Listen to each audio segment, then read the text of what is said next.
문재인 대통령은 오늘 낮 국회 로텐더홀에서 취임식을 하고 대통령으로서의 본격 행보를 시작했습니다. 오전에는 야4당의 지도부와 만나서 앞으로의 국정 운영에 대한 협조를 구했습니다. 네, 국회 취재기자 연결합니다. 염혜원 기자. 네, 국회입니다. 먼저 문 대통령의 취임식 역대 대통령에 비하면 상당히 간소하게 치러졌죠? 네, 그렇습니다. 오늘 낮 12시에 시작된 취임식은 30분 정도로 굉장히 간소하게 치러졌습니다. 국회의장과 국무총리 등 5부 요인과 또 여야 국회의원, 군 지휘관 등 300여 명이 참석을 했습니다. 취임 선서 뒤에는 국민께 드리는 말씀이라는 제목의 취임사를 발표하기도 했습니다. 문 대통령은 통합과 공존의 새로운 세상을 열어갈 청사진으로 머릿속이 가득 차 있다고 밝혔습니다. 또 소통을 강조하며 주요 사안은 대통령이 직접 언론에 브리핑하겠다고도 말했습니다. 전국적으로 고른 인사를 등용하겠다면서 통합을 다시 한번 강조하기도 했는데요. 오늘 취임사 직접 한번 들어보시죠. 군림하고 통치하는 대통령이 아니라 대화하고 소통하는 대통령이 되겠습니다. 광화문 시대 대통령이 되어 국민들과 가까운 곳에 있겠습니다. 문재인 대통령은 국회 취임식을 마치고 서울 여의도 국회대로를 지나면서 국민을 향해 손을 흔들며 카퍼레이드를 펼치기도 했습니다. 12시 취임식이 시작되면서 국회 앞마당에는 국민들이 모여서 대형 전광판으로 중계된 상황을 지켜보기도 했습니다. 오늘 취임식 전에는 야4당의 지도부도 차례로 만났죠. 네, 그렇습니다. 가장 먼저 서울 여의도에 있는 자유한국당 당사를 찾았는데요.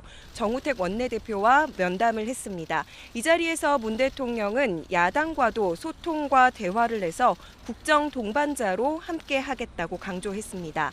정 원내대표는 문 대통령의 안보관에 대해서 국민들이 불안해하고 있다며 명확한 입장을 요청했습니다. 이제 대통령이 되셨으니까 우리 불안한 게 느끼는 그런 안보관도 더 해소해 주시고 또 한미 동맹하는 여러 가지 대북 관계에서 국민들이 안심할 수 있는 이런 정책을 펴주시라 이렇게 기대를 합니다. 두 번째로 찾은 곳은 이번 선거 과정에서 격하게 대립했던 국민의당입니다. 박지원 대표를 만났는데요. 문 대통령은 민주당과 국민의당의 뿌리는 같은 정당이라면서 협력을 구했습니다. 박 대표는 긍정적인 입장을 표시하면서도 야당으로서 견제할 건 하겠다고 강조했습니다.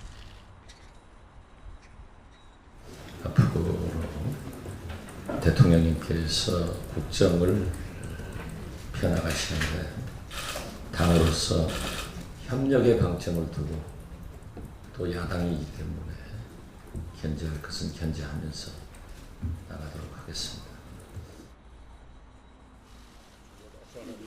바른정당 주호영 원내대표는 모든 국민을 똑같이 아껴달라고 당부했습니다. 정의당 노회찬 원내대표는 정의당을 찾아준 첫 번째 대통령이라며 감사 인사를 전하기도 했습니다. 좀 국민 통합이 돼야 우리나라가 한 단계 더 발전할 수 있는데 정말 네 편, 내 편, 여당, 야당 가리지 마시고 모든 국민을 하나의 대한민국 국민으로 보시고 심각한 문제를 또 심각하게만 다룰 게 아니고 간혹 이제 저는 우리나라 역대 대통령 중에서 야당 정치인과 소주 한잔 하는 대통령을 우리 국민들이 그런 모습을 많이 좀 보고 싶어 하지 않는가.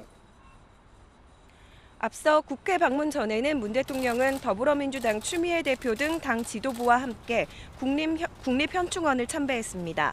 문 대통령은 방명록에 선거 유세를 할 때부터 강조해온 나라를 나라답게 든든한 대통령이라고 적었습니다. 지금까지 국회에서 YTN 염혜원입니다.